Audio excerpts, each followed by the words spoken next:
You've been lied to about who really owns your digital life. Right now, as you watch this video, tech giants are making money from your data, your content, your digital footprint. But what if I told you there's a new version of the internet being built where you actually own your digital assets? Your data stays private and you get rewarded for your participation. Welcome to Web3, and by the end of this video, you'll understand why this could be the biggest shift in internet history since Google and Facebook first launched. But here's where it gets interesting. Let me paint you a picture of what's wrong with today's internet. Every time you post a photo, share a video, or even just browse the web, you're essentially working for free. Facebook makes billions from your posts, Google profits from your searches, and Amazon tracks your every purchase. Here's the shocking part. You create the content, you generate the data, but you own none of it. If Facebook decides to ban you tomorrow, years of your digital life just vanishes. Your followers, your content, your digital identity, gone. And it's not just social media. Your money sits in banks that can freeze your accounts. Your files live on servers you don't control, and your digital purchases, you don't actually own those either. You just have a license that can be revoked. This is the Web2 trap. You're the product, not the customer. But what if there was a way to flip this entire system on its head?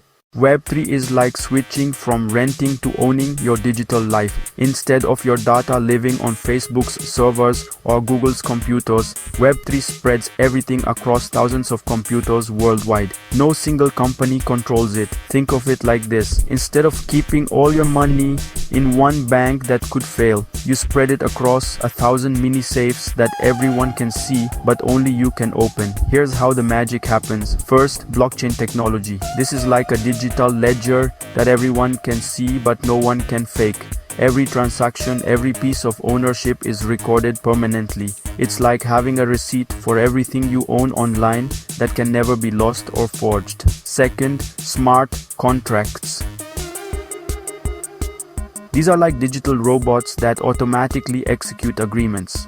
No lawyers, no banks, no middlemen.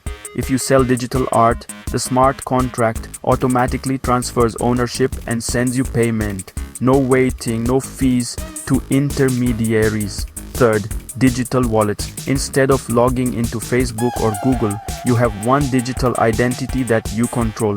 Your wallet is like your digital passport. It proves who you are and what you own without giving away your personal information. But here's where it gets revolutionary.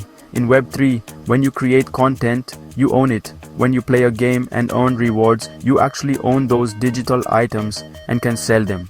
When you contribute to a platform, you get paid in tokens that have real value. It's like the internet finally grew up and decided to pay you for your participation. So, what does this actually look like in practice? Gaming. Instead of spending hundreds of dollars on game items you don't really own, Web3 games let you earn valuable digital assets you can trade or sell. Players in countries like the Philippines are literally making a living playing blockchain games. Finance.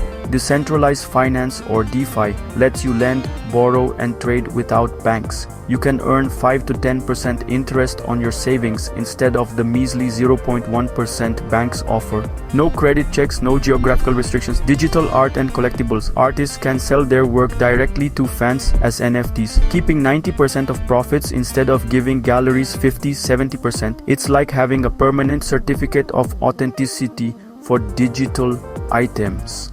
Identity and privacy. Instead of logging in with Facebook everywhere, you control your own digital identity. No more passwords, no more data harvesting, no more account suspensions. The crazy part? This is just the beginning. We're still in the dial-up internet phase of Web3. Here's what most people don't realize. Major corporations are already building Web3 infrastructure. Countries are creating their own digital currencies. The shift is happening, whether you're ready or not. But here's the opportunity. Early adopters of the internet became millionaires. Early users of social media became influencers and entrepreneurs. Web3 is your chance to be early to the next internet revolution. Remember that lie I mentioned at the beginning, that you don't own your digital life. Web3 is how you take it back. If you want to understand the technologies that are about to reshape everything, from how you work to how you play to how you own digital assets. Smash that subscribe button because we're just getting started.